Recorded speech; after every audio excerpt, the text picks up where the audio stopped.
साठ माया राम जी, संवत 68 माया राम जी, चौमासा था बड़ौदा ग्राम जी, चौमासा था बड़ौदा ग्राम जी, सत्संग लाभ उठा ले, चरणों में शीश झुका ले। हाँ, सत्संग लाभ उठा ले, चरणों में शीश। बात सम्मत की है, सन की नहीं। सम्मत 19 सन के हिसाब से, हाँ जी, 1911 का चातुर्मास गुरुदेव श्री मायाराम जी महाराज का चातुर्मास बड़ौदा ग्राम में था। हुआ ऐसा था, होली चातुर्मासी का अवसर गुरु महाराज मायाराम जी का बड़ौदा ग्राम आना हुआ था। गांव वाले श्रद्धा तो रखते थे पर और तो कुछ जानते नहीं थे।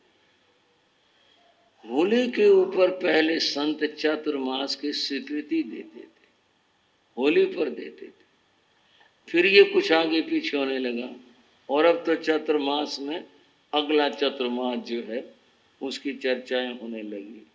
पहले वो होली पर देते थे। बड़ौदा में बाहर से बहुत सारी बिरादरियां पहुंच गई, दिल्ली से भी, राजस्थान से भी, हरियाणा से भी, जहां तहां बहुत सारी बिरादरियां पहुंच गई। गांव वालों ने सबकी आओ भगत की सेवा की, ठहराया, सब हुआ। अगले दिन विनती होनी थी, पता चला भाई ये तो चौमासा लेने आए।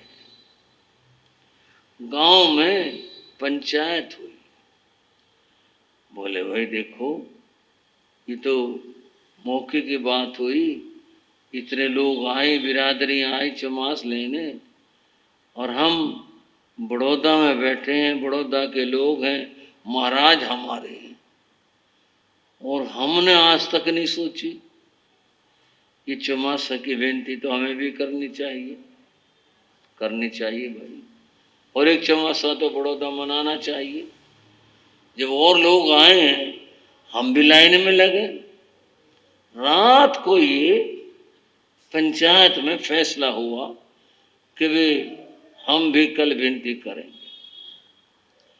बंधुओं, दूसरे दिन जब विनतियां हुई, महाराज ने सबकी सुनी।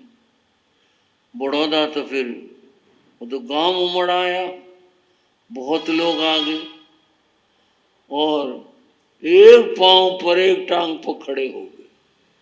महाराज बोले क्या बात भाई? बोले जी आपने इतने चौमासे हो गए, सब जगह कर लिए, बड़ौदा पे मेहरबानी नहीं हुई। ये आपका गांव है, हम एक चौमास चाहते हैं। भाई देखेंगे, सोचेंगे। बोले ना जी, बात ये कि वो लोग अड़े रहे, खड़े रहे और चातुर्मास की स्वीकृति लेके रह गए। चातुर्मास बड़ौदा मन गया। बंधुओं, 1911 का चातुर्मास गुरु महाराज ने बड़ौदा में स्वीकृत किया। बड़ी खुशी मनाई गांव वालों ने। बिहार हो गया, संत चले गए। अब संतो नाना भी था समय के ऊपर। गांव के नौजवानों की मीटिंग हुई और जिसके प्रमुख रामजी लाल। बोले भाई मायाराम का चमास है, तो फिर ऐसे ही बोलेंगे गांव में, मायाराम का चमास है, और साधु तो छूटती क्या कहेंगे, ये नहीं करना, ये नहीं करना, ये नहीं करना। बोलो भाई क्या सलाह है? साधु तो ये कहेंगे नियम लो। बोलो भाई क्या करना? फैसला ये हुआ कि साधुओं को जाना ही नहीं। क्यों? इन्होंने नियम करवाने हैं और हमने नियम लेने नहीं, तो साधुओं को जाना नहीं। 18 भी जितने भी थे नौजवान उस मंडली के, जिसके प्रमुख रामजीलाल थे, फैसला कर लिया कोई भी साधुओं के दर्शन करने नहीं जाएगा। उन्होंने अपना मोर्चा इस तरह से संभाला, जाना ही नहीं साधुओं को। समय आया, गुरु महाराज पधारे। बंद वो समय नहीं है, मैंने लिखा है गुरु महाराज के ग्रंथ में, उस चातुर्मास में क्या क्या हुआ, कितना धर्म ध्यान हुआ बड़ौदा के अंदर। वो चतुर्मास था जिसमें बड़ौदा में धर्म का बीज बोया गया था। वही चौमासा था महाराज का। संवत्सरी बड़े धूमधाम से मनाई, सब कुछ आनंद मंगल, ये सब बीत गया। संवत्सरी के बाद गुरु महाराज मायाराम जी बैठे थे और उनके आगे 15-20 गांव के लोग बैठे हुए थे। बड़ी दया करी जी, हमने तो बेड़ा पार कर दिया, हमने तो पता ही नहीं था कि धर्म हुआ है, आपने बताया, हम की जाना नौकार मंत्र ने जी, बड़ी दया करी हमने, हम की जाना व्रत और पोसे था, हमने बड़ा काम करा। ये ऐसे बात कर रहे थे महाराज के आगे। एक बोला जी एक काम और कर दो। महाराज बोले भाई क्या?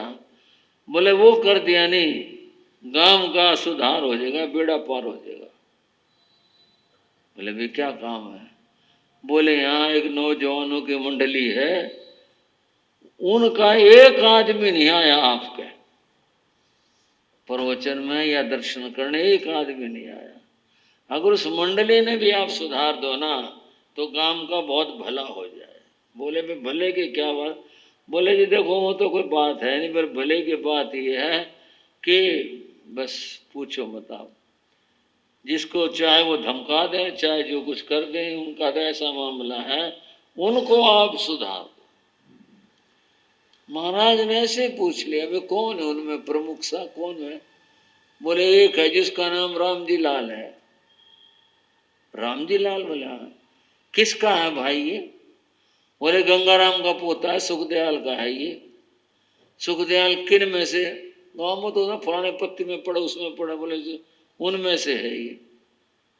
बोले भाई मेरे पास लाना उसको। बोले ना जी, ना वो आवे ना उसने कोई कहा, ना तो वो आवे ना उसने कोई कहा, वो तो कभी आप ही करना बात।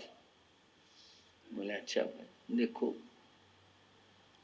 ये बात यूं चली थी और बंद हो। उसके 2-4 दिन के बाद घटना ये घटी, महाराज मायाराम जी बाहर जा रहे थे, साथ में संत थे, और रामजीलाल बाहर से अपने घर आ रहे थे। वो गली में आमना सामना हो गया साधुओं का और रामजीलाल का। अब रामजीलाल में इतनी तो सभ्यता थी जन्म की, भाई बड़ों को नमस्कार करना, उसने हाथ जोड़ के सिर झुकाया और सोचा मैं तो सिर झुकाकर बराबर से निकल जा। सिर झुकाया बराबर से निकलने लगा। महाराज को वैसे ख्याल लगा, बोले अरे क्या नाम है तेरा? रुकना पड़ा। बोले रामजीलाल। सुखदयाल का तो ही है क्या? बोले हाँ जी सुखदयाल का भाई। गंगाराम का? बोले हाँ उनका पोता हूँ जी। बोले हाँ जी। बोले हमारा चौमासा है यहाँ, सारा गांव हमारे पास आता है और तू एक दिन भी नहीं आया? बोले ना जी काम काज बस ऐसा ही है। बोले ना औरों को भी तो काम काज है, और भी तो काम काज करते हैं, तो एक बार भी नहीं आया? बोले ना जी बस हम तो और ही काम काज में रहते हैं। बोले हाथ जोड़। बोले ना जी मेरे से कोई नियम नहीं पुगेगा, मेरे से होगा नहीं। बोले कोई नियम नहीं कराते तुझे, तू एक बात मान ले, तू एक दिन हमारा व्याख्यान प्रवचन सुन ले, एक दिन, दूसरी बार मत आना, तेरा मन नहीं करे बस एक दिन के लिए आ जा। उन्होंने सोचा थोड़े में छुटकारा हो, एक दिन जाने में तो क्या फर्क पड़ा है। बोले जी एक दिन तो ले मैं टाइम निकाल कर आ जाऊंगा। बोले बस एक ही दिन आ जाना। वो अपने चले गए, वो अपने चले गए। ये पहला सत्संग था। बंद हो जब उनका मौका एक दिन दो दिन में लगा, बोले भाई साधुओं से आंब रखी है, उनकी बात तो टालनी तो कैसे, जा आते हैं। वो प्रवचन में चले गए। प्रवचन दोपहर को होता था। गुरु महाराज मायाराम जी की बात ये थी, जब वो गाते थे तो किसी में ये ताकत नहीं थी कि बराबर में से गली में से निकल जाए, ताकत नहीं। उसको तो खड़ा होना पड़ता था, सुनना पड़ता था। ऐसी उनकी विशेषता थी। प्रवचन की भी यही बात थी, सुनना शुरू कर दिया तो बिना पूरा हुए जा नहीं सकते थे। उस दिन महाराज ने अपने प्रवचन में एक भजन गाया, याद तो नहीं है, लिखा हुआ जरूर है। हो गए बड़े बड़े राणा, उसकी एक लाइन थी, हो गए बड़े बड़े राणा, बसता था जिनका डंका, इस तरह की पंक्तियां उसमें थी। और आज जो है उनका कोई दुनिया में नामो निशान नहीं है। इस तरह का वो भजन था। रामजी लाल ने ये सुना, वो उनको अपने ऊपर लगा फिट होता। बोले बड़े बड़े ताकतवर हो गए, दुनिया में से सब चले गए और कोई रहा नहीं। उनको ये लगा मैं इतना ताकतवर, गांव में आज मेरा कोई हाथ पकड़ने वाला नहीं है।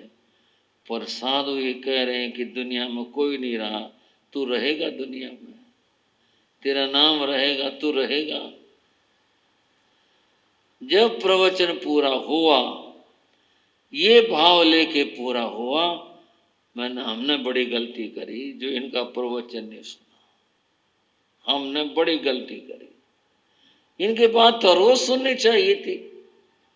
हमें पता नहीं था ये इतने बढ़िया बातें बताते हैं। बंधुओं नमस्कार करके चले गए। साथियों को पता चला भाई आज रामजी लाल सत्संग में चला गया। उपालम में दिया साथियों ने, तने नेम तोड़ा और तने ये बात कही थी कोई जाएगा नहीं। बोला भाई अब मैं तुम्हारे से कह रहा हूं, एक बार तुम भी चल पड़ो, उसके बाद अगर तुम कहोगे फिर मैं भी नहीं जाने का, एक बार चल पड़ो। साथी भी चल पड़े। सारी मंडली गुरु महाराज के चरणों की भक्त हो गई। हर रोज जाने लगे। गांव वाले बोले, गांव के बोले रैयो क्यों कुर होया, यूं क्यों कर रहा कि भाई ये कैसे होगी। गांव वाले हैरान और वो मंडली हर रोज जाने लगी, हर रोज जाने लगी। बंद हो गांव में उनका अपना तरह का नाम था, अपनी तरह का नाम था। हंसी यार एक बात के ऊपर, आपको पता नहीं कैसी लगेगी। मैं बोला एक बार गुरु महाराज ने, माँ जी आप बहुत ताकतवर थे, कोई अपनी बात बताओ जवानी की। बोले क्या करेगा पूछ के। मगर बस वैसे ही सुना दो कुछ। बोले सुन ले, हमारे काम सुन ले। बोले एक बार एक बूढ़ा गुजर गया गांव में, उसके लिए जो लकड़ी ले जाते थे, बोले आदमी अपने घरों से लेके जाया करते थे, भाई हम भी लकड़ी दिया में। वो लकड़ियां चौपाल के आगे इकट्ठी कर लेते थे। बोले वो लकड़ियां इकट्ठी कर रखी थी, लोग बैठे हुए थे इस तरह से। हमारे वाले भी आ गए, मैंने हमारे साथी, हमने देख लिया लकड़ियां सारी सूखी हैं। हमने आँखों में इशारा करा, जब चलने लगे लकड़ी उठा उठा गए, हम भी चल दिए और गए शमशान में। हम चले गए अपने घेर में, जाकर हलवा गोटा अपना खूब खाया। मरने वाला मर गया, अब क्या धरा। बोले हमारे ये काम थे। बोले मरने वाला मर लिया, बोले अब क्या धरा है, कुछ नहीं होता। बोले हमने जो है हलवा गोटा खूब पकाया, अपना खाकर खाया। बोले हमारे ये काम थे मुखा जी, बड़े ऐसे काम थे। बोला भाई बुरा किसे करा नहीं, खोटा करा नहीं, बाकी चुप के कहीं नहीं, जहाँ मौका लगा चल भाई चल अपना करेंगे। हर रोज जो है बोले हलवा बनाना और पेट भर के खाना, बोले रोज का काम था हमारा साथियों का। सब कार बोले सब हमारे घेर में इकट्ठे होते थे, कोई किसी की मजाल नहीं थी भी कोई छेड़खानी कर दे किसी तरह की। बोले हमारे ऐसे ऐसे काम हुआ करते थे। बंधुओं उस दिन के बाद में एक सत्संग सुना, एक प्रवचन सुना, जीवन बदल गया। अब तो हर रोज जाने लगे, महाराज के सुनने लगे, और कैसे फिर भावना बनी, ये चर्चा फिर आगे करते हैं। आज की बात यहीं तक। बंधुओं गुरु महाराज ने 1911 में चमास किया था, हमने 2011 में बड़ौदा चमास किया। महाराज के चातुर्मास का 100वां चातुर्मास हमने भी सोच के किया था। माँ गुरु महाराज आपके बच्चे हैं, हम भी करते हैं बड़ौदा में चातुर्मास। हमारा चातुर्मास भी खूब सफल रहा, ये सब उनकी कृपा थी। 2500 पौषध हुए थे चातुर्मास के अंदर, बड़ौदा के अंदर 2500 पौषध हुए थे।